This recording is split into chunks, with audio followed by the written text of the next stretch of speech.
Byron, here's an interesting political question. So, in a political system such as South Africa, the political parties obviously work in the democratic system, like they want more votes and more say at the table and in parliament due to democracy. But should political parties themselves have democratic process within them to sort of find out who the leader is and the policies and all that sort of stuff? Because only yesterday, a article was released by who was it? EWN that says Malema, it looks like, is handpicking the people he wants within the parties, especially in the leadership positions of the EFF. What are your views on the democratic process of political parties, whether that should be a thing at all? And number two, do you sort of agree with Malema that strong leadership and no ill discipline is essentially what makes a party a party? I don't.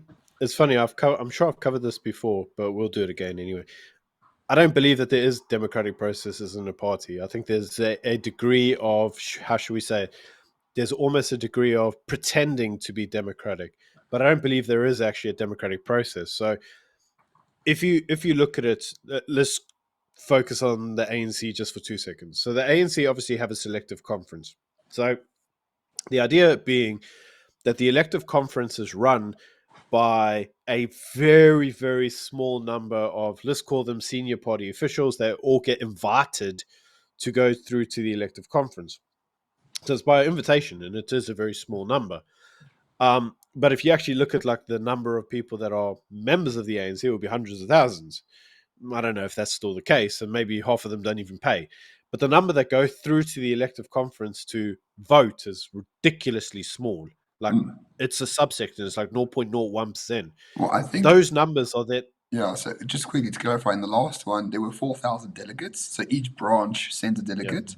But in terms of correct. members of the ANC, it was 700,000, 800,000, but only 4,000 actually vote at a particular Yeah, conference. so like I say, it's like some ridiculously small number of actual people that go there to do the voting. But you have to think of the consequence of that actual vote. The consequence of that vote is that you're ultimately electing your top brass, your senior management, and then the guy who's ultimately going to be the president of the ANC. Whoever is deemed to be the president of the ANC by the ANC's constitution ends up becoming the president of the republic.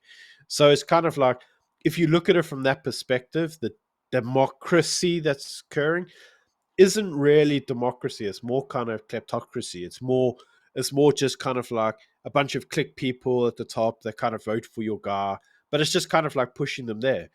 That click, if you will, that can occur in an organization like the ANC, but the actual democratic process, like, let's not kid ourselves. This isn't democratic. It's just, I suppose you could call it, I don't want to use the terms, but you could call it factionalism.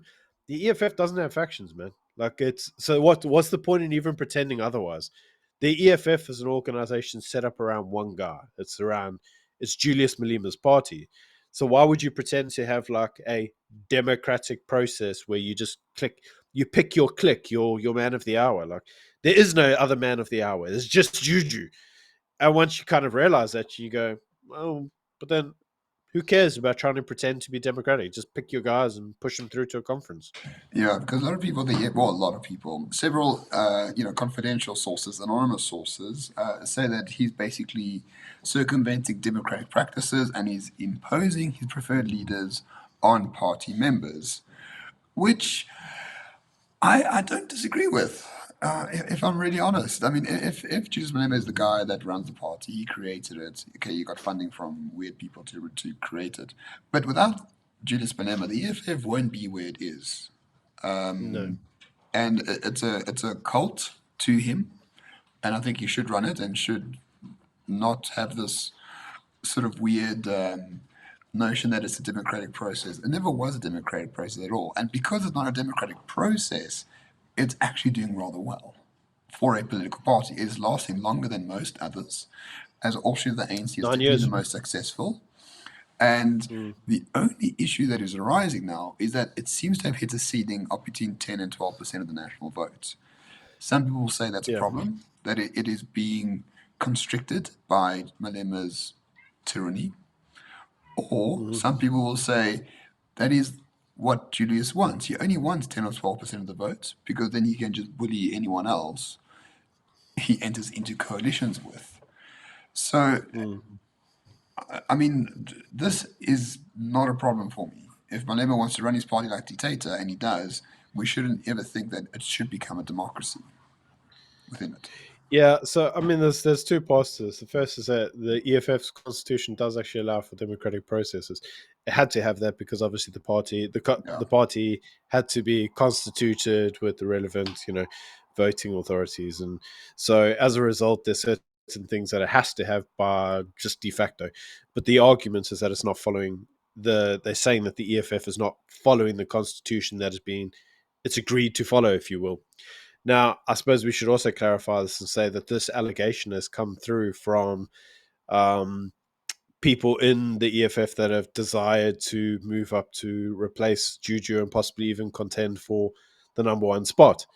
There is a specific member who was a former ANC member, so he's used to fighting kind of like the ANC battles where you can kind of like vie for party positions. But the EFF's a different beast. It doesn't work that way. The other thing is obviously the EFF is trying to push for this million membership project. I mean, you've seen that they want to get up to a paid number of a million members on their books by the end of the year or the next election cycle, whatever it is. Um, and they're complaining that what's the purpose of that? Because you can't actually get how should we say, a seat at the table or a vote or okay, cool, you paying money to be a member, but what's that membership actually get you? And a lot of people are saying, well, actually, it gets you nothing. It just gets you an EFF, so the ability to buy some EFF regalia. yeah, Um, so it's. I suppose there's a number of things in this, but let's not kid ourselves. And it's something you and I spoke about before. The EFF doesn't class itself as a democratic organization. There's nothing democratic about it. It's yeah. not vying to be democratic number one. It's I guess not the way. That's not the way they work. So why is anybody surprised? I don't get it. Yeah. To me, it's run more like a monarchy, and I like monarchies a lot. Julius is the king, right?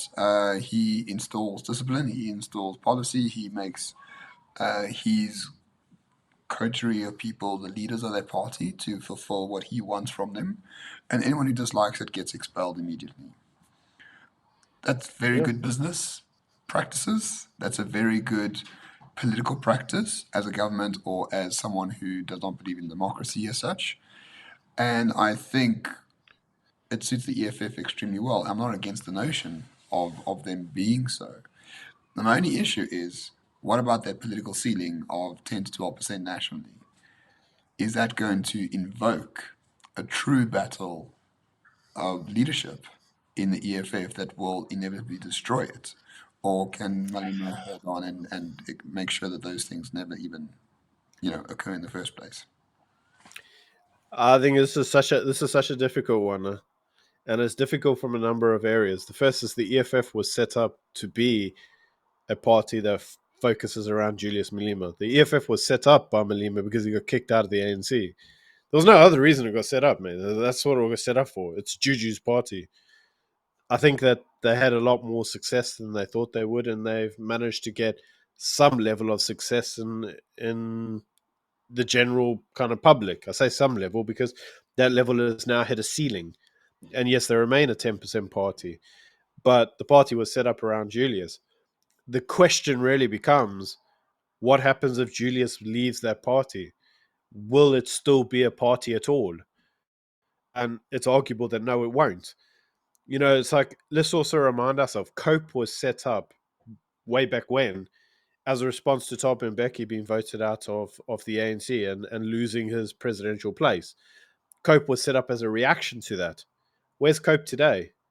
Mbeki never took that role. He never led the organization. It never went forward. But even if it did, the main members, where are they? Like, you don't see the headlines of Cope says XYZ. Like, that's gone, man. And Yeah, would that happen to the EFF? I reckon if Juju left it, probably would. In which case, what does that mean for Juju?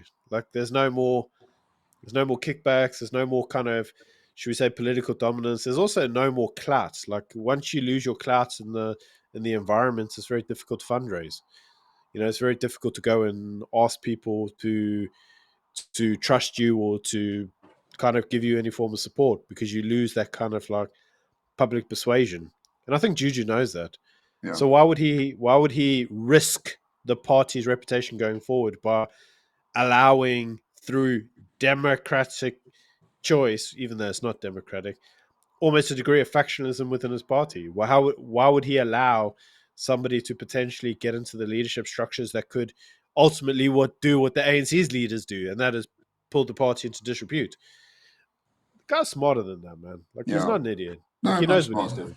I mean, my long term view is that EFF will always be a 10 to 15% party, but Julius will be in charge. Once he's out, it's 100%. down to 3%, 0%, 0%. And then it just disappears. Yeah, 100%. yeah. I So agree. I think Julius always knew there was a ceiling. His radical socialism is not much liked in South Africa, despite what people may think.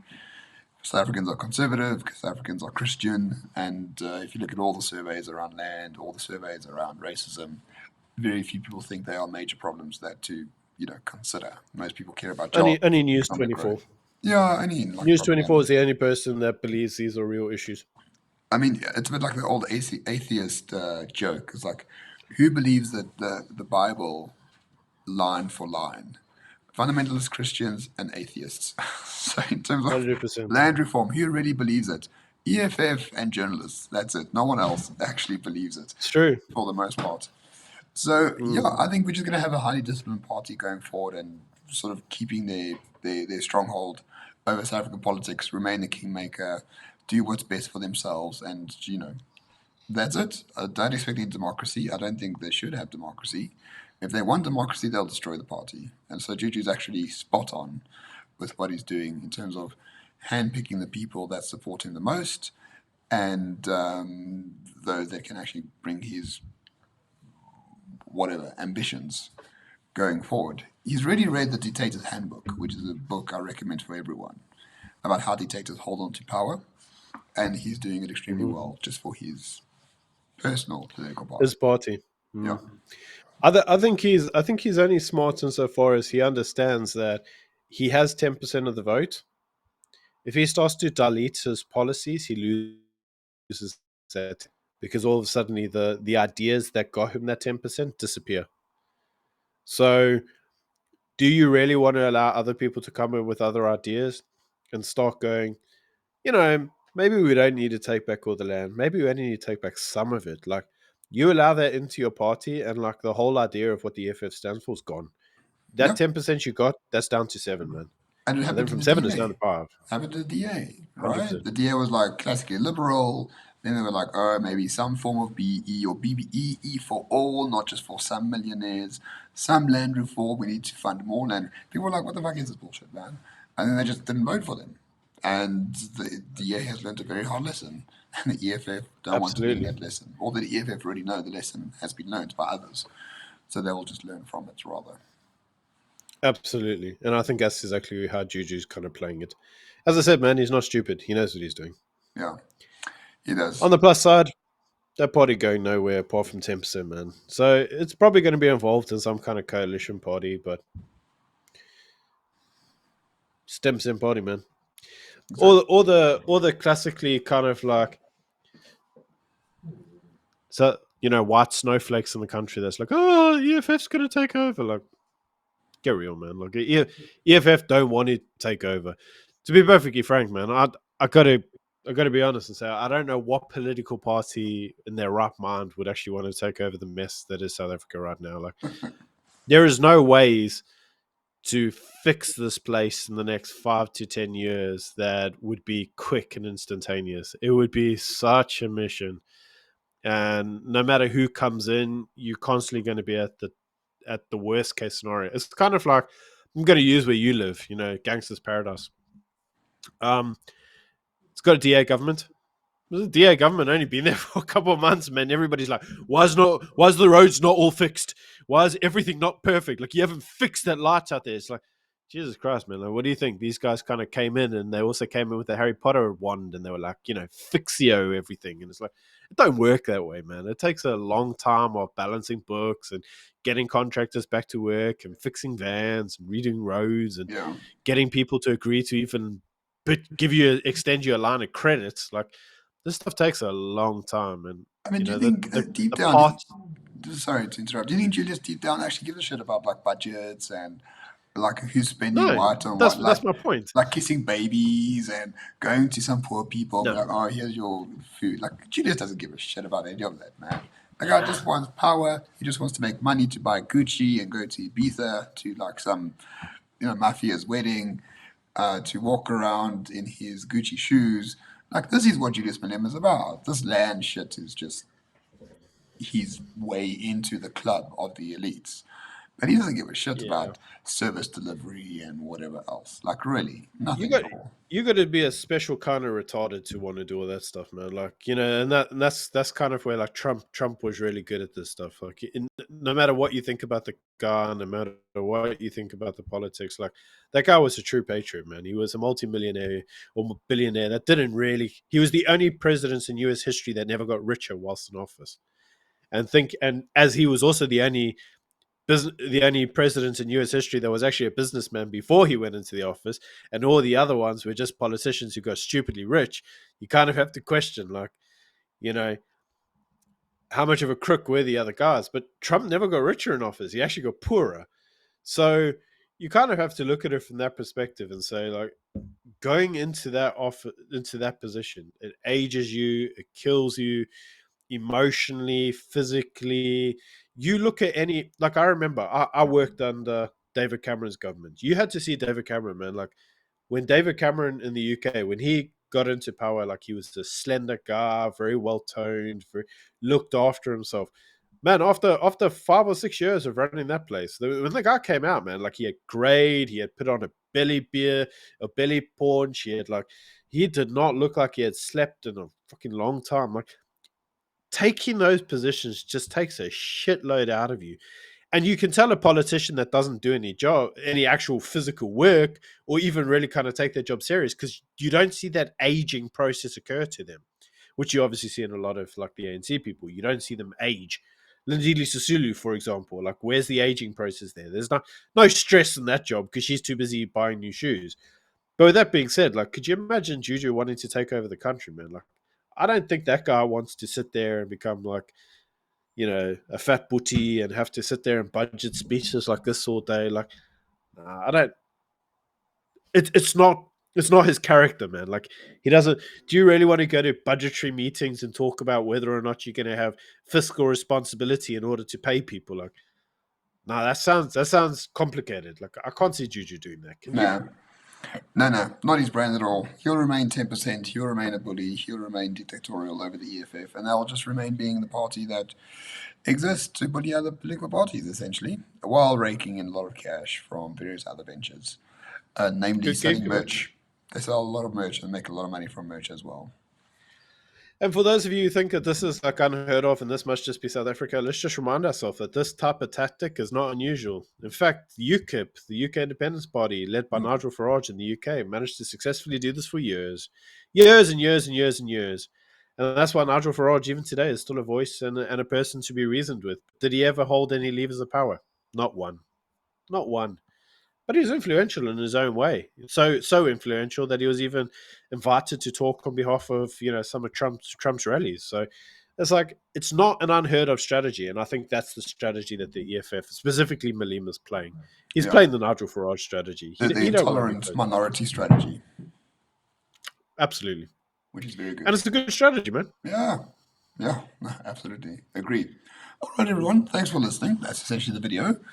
Basically, don't be scared of the EFF, but we just hope this elucidates a few points about them that you might not know prior to watching this, of course. Anyway, thanks for watching, everyone. See you in the next one. Cheers. Take it easy. Bye.